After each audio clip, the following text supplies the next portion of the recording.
برادرای عزیز خوب من گوش کنین. روز 23 دکبر دادارم تاجیکستان میروا. کدامتون که در داخل تاجیکستان مثلا در داخل تاجیکستان قرار دارین این همو دارووریا در کار باشه یا اینکه کتاب قرآن جای نماز تسبیح در کار باشه دادارم میگیره میبره تا تاجیکستان میبره. در تاجیکستان دستافکتون دستان میتیا به پول دستافکش به پول.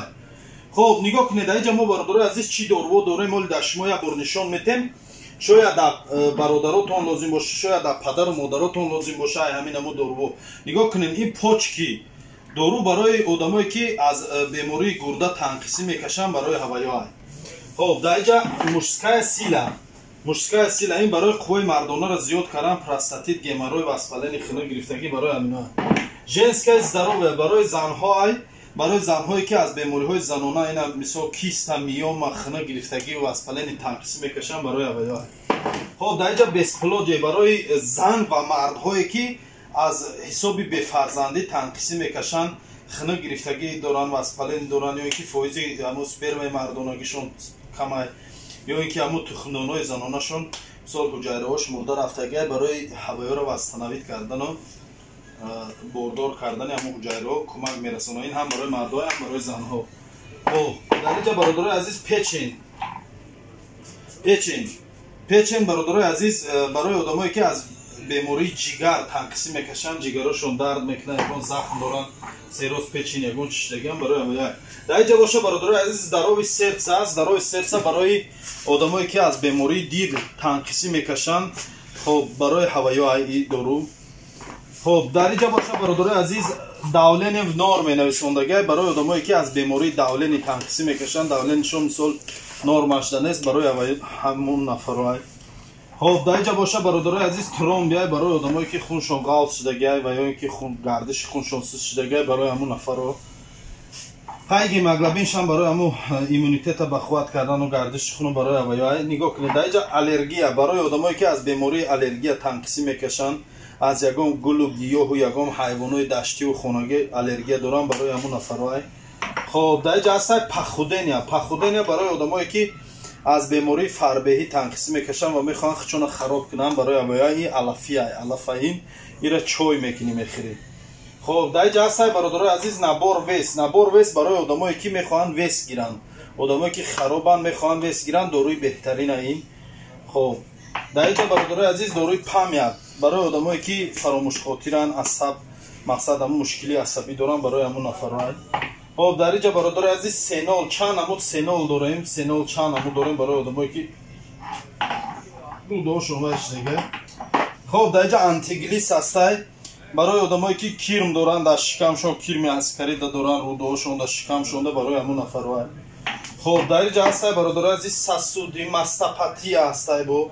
ای ساسودی برای ساسودو برای خلسترین ساسودو رو زیاد کنن. اینش باشه برای ماستاپاتی آدمایی که زنهایی که از بیماری ماستاپاتی تنقیسی میکشن، یعنی همون قفسهای سینه‌هاشون دردمند میشه و بعد از بسیارترگی بیماری بعد از همون کودکاشون از شیر جدا کردن میشه.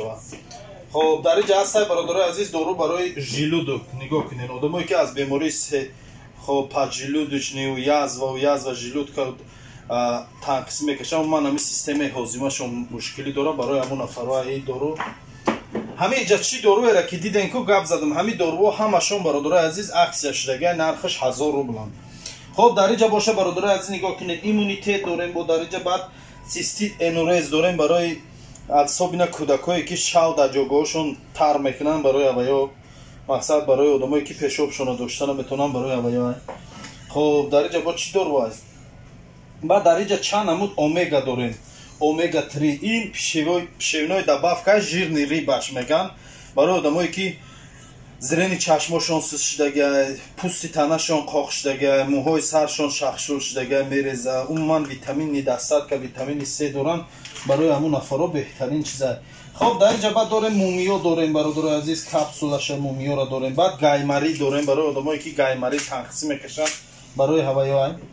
خب در اینجا باشه برادرای عزیز ملهم هستن، ملهم وازلین میگیم که خودمون ملهم های نرخش 450 روبل.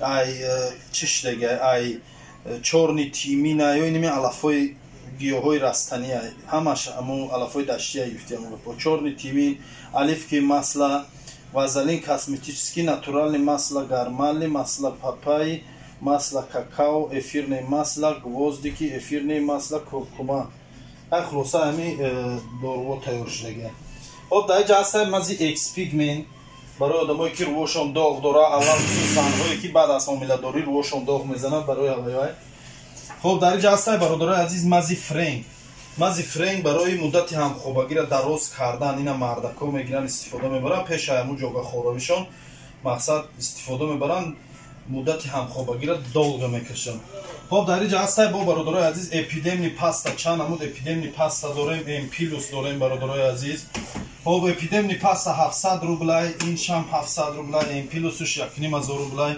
мази френг 600 рублай манталин капсулаша дорем 950 рубл манталин масшам 950 рубл ба шават королевский ҳастай инам барои қувваи мардонаро зиёд кардану барои иммунитета баланд кардану барои ҳамин ҳамун бемориҳо хулоса бародарои азиз чӣ доруве ки дар ин имиҷа дидесен ҳамин доруҳо ҳамаш дастсафка доранд рӯзи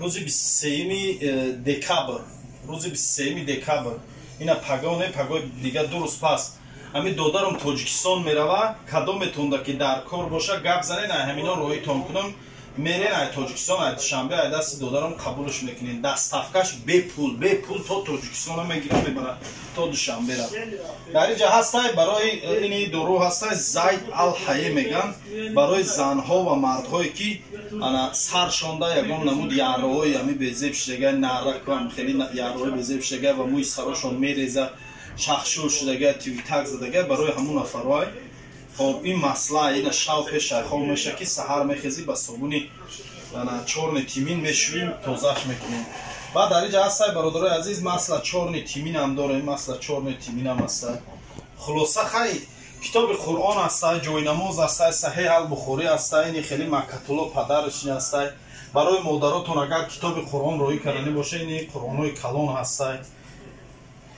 хулоса ман занги телефонии ҳамаи шуморо интизорам пака шанс дорем дастафкатон бепул меғалтатона ҳадаҳа кунен то рӯзи 23 занг занен харидорӣ кунен роиш кунем рава бепул амон нигаҳбон